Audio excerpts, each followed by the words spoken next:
Saya Mukti dari PGRI Jawa Tengah. Kebetulan beberapa waktu yang lalu juga pengambilan data ini datang ya ke PGRI Jawa Tengah. Kami ingin sampaikan, sekalipun terkait tenaga honorer tadi disebutkan secara umum, tapi kami ingin menyampaikan bahwa jumlah tenaga honorer di Indonesia yang paling besar adalah pendidik dan tenaga kependidikan, guru dan tenaga kependidikan. Dan mungkin pada saat disinggung yang paling tidak memperoleh perlindungan juga di situ. Karena tadi saya lihat di 1, 2, 3 instansi itu rata-rata sudah dibayar pakai upah minimum dan SK-nya sampai ada yang dari menteri ya. Tapi kalau di guru dan tenaga kependidikan itu SK-nya bahkan banyak pada level yang sangat rendah. Mengapa demikian? Karena seperti yang tadi disampaikan, bahwa kantor mungkin kurang 1 pegawai itu bisa jalan ya. Tapi sekolah, kelas itu tidak ada guru 1, itu kelas itu berarti nggak bisa jalan, terutama di pendidikan dasar. Maka pada saat ada pelarangan pun pengangkatan honorer, itu saya kira harus ada diskresi ya dari bahkan kalau perlu kepala sekolah. Kalau tidak ada guru, nggak mungkin kan pembelajaran berjalan. Padahal kita punya kewajiban untuk melaksanakan pembelajaran itu, terutama di sekolah negeri ya. Maka muncullah ada itu. Sekalipun banyak juga akhirnya karena ada peraturan yang melarang, banyak pemerintah daerah yang tidak berani juga mengangkat. Itu lebih parah lagi, nggak diberi SK, nggak diberi apa-apa, tapi disuruh kerja. Nah ini masalah yang cukup serius ya. Nah akhirnya saya kira pemerintah sekarang sudah mencoba menyelesaikan masalah ini melalui Mas Menteri dengan akan mengangkat 1 juta guru P3K. Namun demikian ini juga tidak mudah. Pada saat pemerintah pusat menyiapkan formasi 1 juta guru, tetapi pemerintah daerah tidak mengusulkan 1 juta, hanya sekitar 530. Ini juga masalah yang terus saja tidak sinkronnya antara pemerintah pusat dengan pemerintah daerah. Pada saat pemerintah pusat menyadari bahwa ini sekolah adalah kewajiban undang-undang, menyelenggarakan pendidikan itu kan wajib ya. Dan menyelenggarakan pendidikan itu syaratnya ya ada guru. Bahkan sekarang kelasnya bisa online tapi kan gurunya kan nggak bisa, harus ada. Karena tujuan pendidikan kan tidak hanya mengajar, tapi juga mendidik. Nah sekarang ada kesalahan, tapi masalahnya muncul di situ. Maka saya harap ini juga menjadi catatan penting. Andai sarannya nanti menghentikan, siapa yang akan bertanggung jawab kalau sekolah akhirnya tidak ada yang mengajar? Kalau dilarang, lalu juga tidak mengangkat, ini problemnya. Maka tolong Ombudsman ini juga nanti memastikan saran, kalau tidak dipenuhi pengangkatan, ya sesuai kebutuhan, ya jangan melarang. Karena kalau melarang, ancaman ini bagi dunia pendidikan.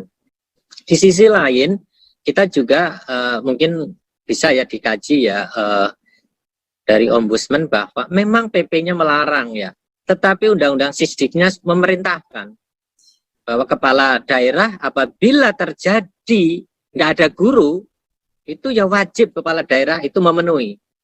Karena ini otonomi. Nah, kalau kita perdebatkan itu, kan mesti kuat undang-undang daripada PP.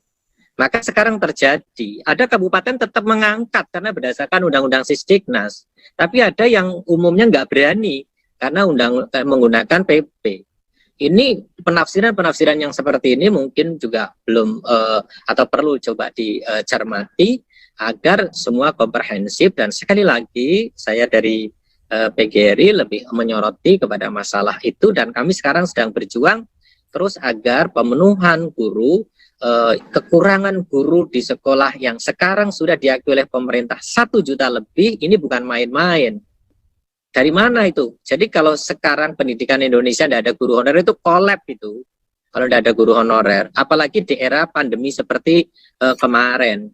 Sekolah udah tutup Mas itu. Makanya justru saya sebutkan ke Mas Menteri, ini pahlawan guru honorer. tetapi mereka tidak diberikan status yang layak dan penghasilan.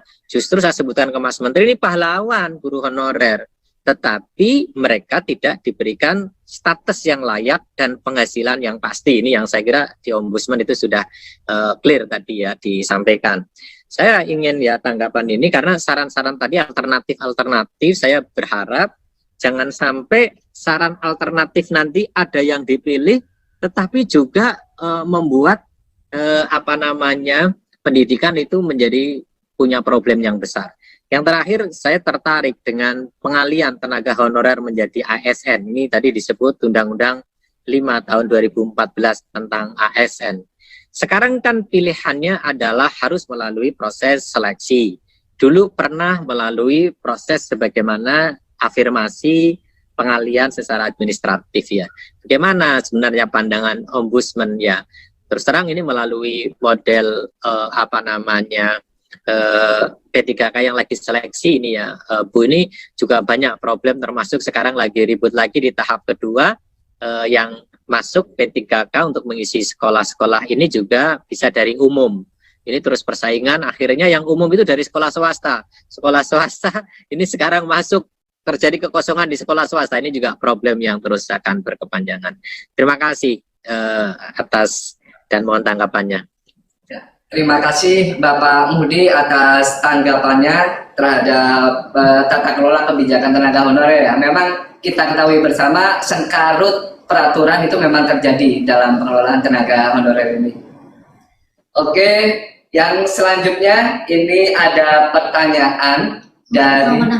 Oh ya, silakan Mbak Ani kalau mungkin ada tambahan lebih dahulu. Mau menanggapi atas tadi saran atau masukan dari Pak Mudi. Ini Pak, saya tegaskan lagi Pak, bahwa dari opsi-opsi yang Ombudsman tawarkan tadi, Ombudsman memilih memperlakukan tenaga honorer selayaknya karyawan. Jadi kami di sini tidak akan menghapus tenaga honorer, khususnya dalam honorer apapun ya Pak, terutama guru yang tadi Pak sampaikan bahwa memang mayoritas tenaga honorer yang ada di Indonesia ini memang tenaga guru dan kesehatan.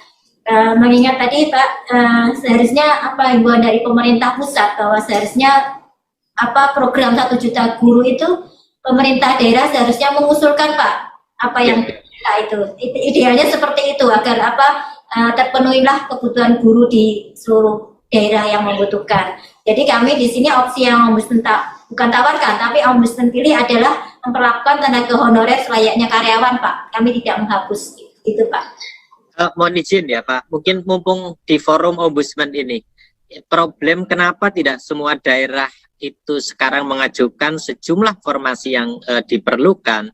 Menurut beberapa pemerintah, teman-teman di kabupaten, kota maupun provinsi ini masih tidak sinkronnya pemahaman bahwa anggaran itu menurut pemerintah pusat kan disediakan oleh pemerintah pusat, oleh APBN. Tetapi daerah menganggap tidak, bahwa ternyata itu juga dibebankan kepada daerah. Ini yang akhirnya membuat ada satu kabupaten yang mengajukan formasi sampai 4.000, tapi ada juga yang cuma 200, 300, padahal kebutuhannya kurang lebih sama.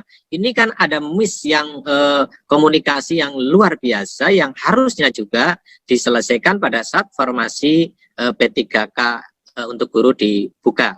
Dan saya berharap formasi P3K juga dibuka untuk tenaga kependidikan yang sekarang juga sekolah itu mohon maaf tanpa administrasi nggak jalan juga itu. Ya, ini juga mohon dipahami agar semuanya sekolah bisa berjalan mencapai tujuan. Terima kasih.